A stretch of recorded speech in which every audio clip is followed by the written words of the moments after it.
Power tool smart ಮತ್ತೊಂದು ಲಾಗಿಗೆ ಸ್ವಾಗತ. Plumbers ಗೆ ಮತ್ತೆ ಎಲೆಕ್ಟ್ರಿಷಿಯನ್ ಕೆಲಸ ಮಾಡೋರಿಗೆ ಇದಂತೂ one of the best machine ಅಂತ ಹೇಳ್ಬೋದು. ಸೊ ಈ ನೋಡ್ತಿರ್ಬೋದು ನೀವು ಯಾವ ತರ ಇದೆ ಅಂತ ಹೇಳಿ. ಸೊ ಇದು ಬಂದು ನಿಮ್ಗೆ ಎಲೆಕ್ಟ್ರಿಕ್ ಮಷಿನ್ ಆಗಿರುತ್ತೆ. ಸೊ ನೀವು ಎಲೆಕ್ಟ್ರಿಕಲಿ ಯೂಸ್ ಮಾಡ್ಕೋಬಹುದು, ನಿಮ್ಮ ಕೆಲಸ ನೀವು ಸುಲಭವಾಗಿ ಮಾಡ್ಕೋಬಹುದು. ನೀವೇನಾದ್ರೂ ಫೀಲ್ಡ್ ವರ್ಕ್ ಮಾಡ್ತಾ ಇದೀರಾ, ಇಲ್ಲ ಪೈಪ್ ಲೈನ್ ಏನಾದ್ರು ಹಾಕ್ತಾ ಇದೀರಾ ಅಂತಂದ್ರೆ ಈ ಮಷಿನ್ ನಿಮ್ಗೆ ಆರಾಮಾಗಿ ನೀವು ಮಾಡ್ಕೋಬಹುದು, ಈಸಿ ಆಗುತ್ತೆ ಕೆಲಸ. ಸೊ ಇದು ಬಂದು ನಿಮ್ಗೆ ಯೂರಿ ಬ್ರ್ಯಾಂಡ್ ಅಲ್ಲಿ ಸಿಗ್ತಾ ಇದೆ. ಸೊ ಈ ಮಷಿನ್ ಗೆ ನಿಮ್ಗೆ 6 ಮಂತ್ ವಾರಂಟಿ ಕೂಡ ಎವರ್ಗ್ರೀನ್ ಪವರ್ ಟೂಲ್ಸ್ ಅಲ್ಲಿ ಮಾರ್ಟ್ ಅಲ್ಲಿ ಸಿಗುತ್ತೆ. ಸೊ ಅದ್ ನೋಡಿದ್ರಲ್ಲ, ಅದಾದ್ಮೇಲೆ ನಿಮ್ಗೆ ಆಕ್ಸರೀಸ್ ನೋಡ್ತಿರ್ಬೋದು ಯಾವ ತರ ಇದೆ ಅಂತ ಹೇಳಿ. ಸೊ ಇದರಲ್ಲಿ ಒಂದಲ್ಲ ಎರಡಲ್ಲ ಮೂರಲ್ಲ ನಿಮ್ಗೆ 7 ಈ ತರದ್ದು ಬ್ಲೇಡ್ ನಿಮ್ಗೆ ಫ್ರೀ ಆಫ್ ಕಾಸ್ಟ್ ಈ ಮಷೀನ್ ಅಲ್ಲಿ ನಿಮ್ಗೆ ಸಿಗ್ತಾ ಇದೆ.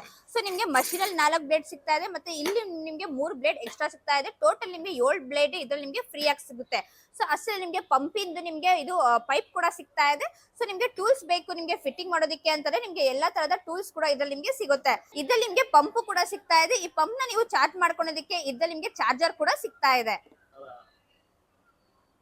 ಸೊ ಈ ಮಷಿನ್ ನಿಮ್ಗೆ ಫ್ಯೂಚರ್ಸ್ ಅಂತ ಬಂದಾಗ ಇಲ್ಲಿ ನೀವು ನೋಡ್ತಿರ್ಬೋದು, ನಿಮ್ಗೆ 220 to 240 ವೋಲ್ಟೇಜ್ ಅಲ್ಲಿ ಇದು ನಿಮ್ಗೆ ರನ್ ಆಗುತ್ತೆ. ಸೊ ನಾರ್ಮಲ್ ಮನೆ ಕರೆಂಟ್ ಅಲ್ಲೇ ಇದು ನಿಮ್ಗೆ ಯೂಸ್ ಆಗುತ್ತೆ. ಸೊ ಅದಾದ್ಮೇಲೆ ನಿಮ್ಗೆ 135mm 7 ಬ್ಲೇಡ್ಸ್ ಇದ್ರಲ್ಲಿ ನಿಮ್ಗೆ ಸಿಗ್ತಾ ಇದೆ. ಸೊ ಅಷ್ಟೆಲ್ಲ ನಿಮ್ಗೆ ಇದು ಬಂದು ನಿಮ್ಗೆ 50 ಹಜಾರ್ಡ್ಸ್ ಅಲ್ಲಿ ಸಿಗ್ತಾ ಇದೆ. ಸೊ ಅದಾದ್ಮೇಲೆ ನಿಮ್ಗೆ 3500 ವ್ಯಾಟ್ ಸಿಗ್ತಾ ಇದೆ ಇದ್ರಲ್ಲಿ. ಮತ್ತೆ ನಿಮ್ಗೆ ಇದರಲ್ಲಿ 5000 RPM ಕೂಡ ಸಿಗ್ತಾ ಇದೆ. ನೋಡ್ರಲ್ಲ ಈ ಮಷಿನ್ ಫ್ಯೂಚರ್ಸ್ ಯಾವ ರೀತಿ ಇತ್ತು ಅಂತ ಹೇಳಿ. ಸೊ ಇದೊಂದೇ ಮಾಡೆಲ್ ಅಲ್ಲ, ಎವರ್ಗ್ರೀನ್ ಪವರ್ ಟೂಲ್ ಸ್ಮಾರ್ಟ್ ಅಲ್ಲಿ ಎಲ್ಲಾ ತರದ ಮಷಿನರೀಸ್ ಸಿಗ್ತಾ ಇದೆ. ಸೊ ಇದೊಂದು ನಿಮ್ಗೆ ಲೊಕೇಟ್ ಆಗಿರೋದು evergreen power tool smart BH road government hospital opposite beside Jockey showroom ತುಮಕೂರಲ್ಲಿ. ಸೊ ಆಲ್ ಓವರ್ ಕರ್ನಾಟಕ ನಮ್ದು ಕ್ಯಾಶ್ ಆನ್ ಡೆಲಿವರಿ ಆಪ್ಷನ್ ಕೂಡ ಕೊಡ್ತಾ ಇದೀವಿ. ಸೊ ಈ ಮಷಿನ್ಸ್ ಬಗ್ಗೆ ನಿಮ್ಗೆ ಇನ್ನೂ ಹೆಚ್ಚು ಮಾಹಿತಿ ಬೇಕು ಅಂತಂದ್ರೆ ಸ್ಕ್ರೀನ್ ಮೇಲೆ ಬರ್ತಾ ನಂಬರ್ಗೆ ಕಾಂಟ್ಯಾಕ್ಟ್ ಮಾಡ್ಕೊಳ್ಳಿ.